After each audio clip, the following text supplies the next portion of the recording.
الحمدللہ رب العالمین والعاقبۃ للمتقین والصلاۃ والسلام علی سید الانبیاء والمرسلین۔ دفتر اول کا مکتوب نمبر 133 جو حضرت امام ربانی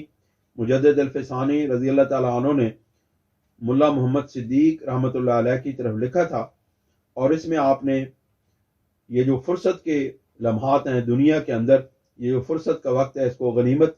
شمار کرنے کی ترغیب دلائی تھی۔ آپ ارشاد فرماتے ہیں کہ مکتوبے کے بدست قاصد ارسال داشتہ بودن، کہ وہ مکتوب جو آپ نے قاصد کے ہاتھ سے ہمیں ہماری طرف بھیجا تھا، رسید وہ ہم نے وصول کر لیا ہے۔ فرصت را غنیمت باعث شمر، یہ جو فرصت کے لمحات ہیں ان کو غنیمت شمار کرنا چاہیے۔ وہ وقت را عزیز باعث داشت، اور وقت کو جو وقت میسر ہے اس کو عزیز سمجھنا چاہیے۔ از رسوم و عادات کار نمی کو شاید، کہ رسوم اور عادات کو اختیار کرنے سے کام نہیں کھلتا ہے، یعنی کام نہیں بنتا ہے۔ وَاَذْ تَمَاحُلُ و تعلل جز خسارت و حرمان نمی افزائر، اور دنیا کے فضول کاموں میں مشغول ہو جانے سے سوائے خسارے اور بدنصیبی کے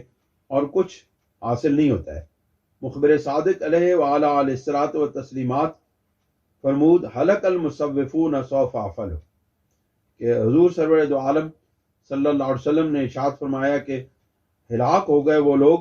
کہ جو یہ کہتے ہیں کہ ابھی ہم یہ عمل کر لیں گے، ابھی تھوڑی دیر کے بعد یہ عمل کر لیں گے، اور ہو سکتا ہے کہ ان کے پاس وہ وقت میسر نہ ہو سکے، اور پھر وہ نیک عمل جو وہ بندے اگلے وقت پر ڈال دیتے ہیں وہ ان کو وقت میسر نہ ہو سکے اور وہ عمل نہ کر سکیں۔ آپ فرماتے ہیں کہ اس طرح حلق المصوفون سوف افعل گویندگان ہلاک شدن، کہ جو یہ کہتے ہیں کہ ہم یہ کام تھوڑی دیر کے بعد یا اگلے وقت پر کر لیں گے، وہ ہلاک ہو گئے۔ عمر موجود را صرف عمر موہوم نمودن، اور یہ اس موجود عمر کے اندر، موجود وقت کے اندر اپنے عمل کو اور اپنے کام کو صرف خیالی عمر کے اندر، خیالی کام کے اندر لگا دینا ہے، اور وہ موہوم راز برائے موجود نگاہ داشتن، اور جو ایک خیال اور وہم کے اندر بات ہے اس کو اپنے سامنے اور موجود تصور کرنا ہے، یہ بہت بری بات ہے۔ داشتین مرحوم نگاہ داشتن بسے مستقراز، یعنی کہ یہ دونوں باتیں کہ جو موجود ہے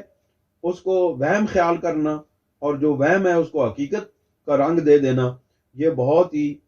بری بات ہے اور بڑی مکروہ بات ہے۔ باید کے نقط وقت مصروف امر اہم گردد، چاہیے کہ یہ جو موجودہ وقت ہے اس کے اندر اہم کاموں کے اندر مشغول ہوا جائے۔ ونسیہ از برائے مزخرفات لا یعنی مدخر باشد، اور لا یعنی باتوں کا ذخیرہ کرنے کے بجائے، یعنی کہ فضول کاموں میں مشغول ہونے کے بجائے اچھے اور اہم کاموں کی طرف مشغولی اختیار کرنی چاہیے۔ حق سبحانہ و تعالی ذرہ بے آرامی بدہد، اللہ رب العزت ایک تھوڑی سی بے آرامی عطا فرما دیں کہ از آرام بما سوائے تعالی نجات میسر گردد،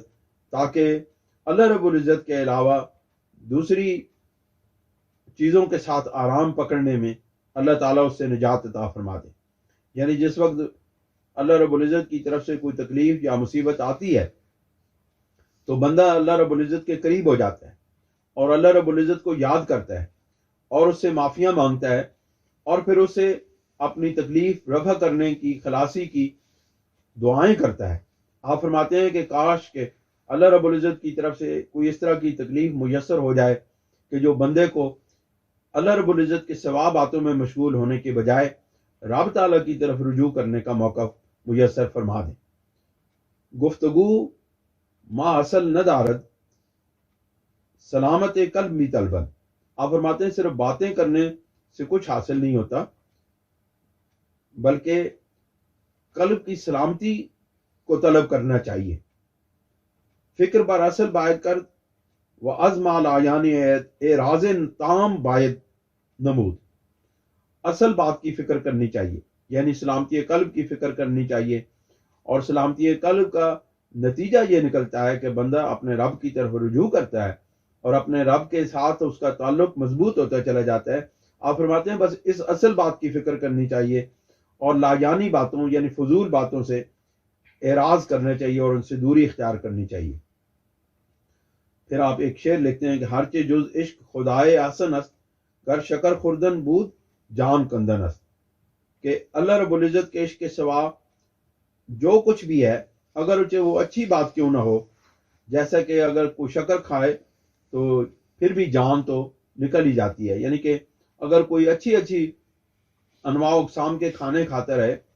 تو پھر بھی مرنا تو ایک دن ہے، لیکن وہ موت جو رب تعالیٰ کے ساتھ جوڑنے والی ہو وہ بہت زیادہ بہتر ہے۔ ما علی الرسول الا البلاغ، ہمارے پیارے محبوب صلی اللہ علیہ وسلم پر پہنچا دینا ہے اور اس کے سوا کچھ بھی نہیں ہے۔ وآخر دعوانا الحمدللہ رب العالمین۔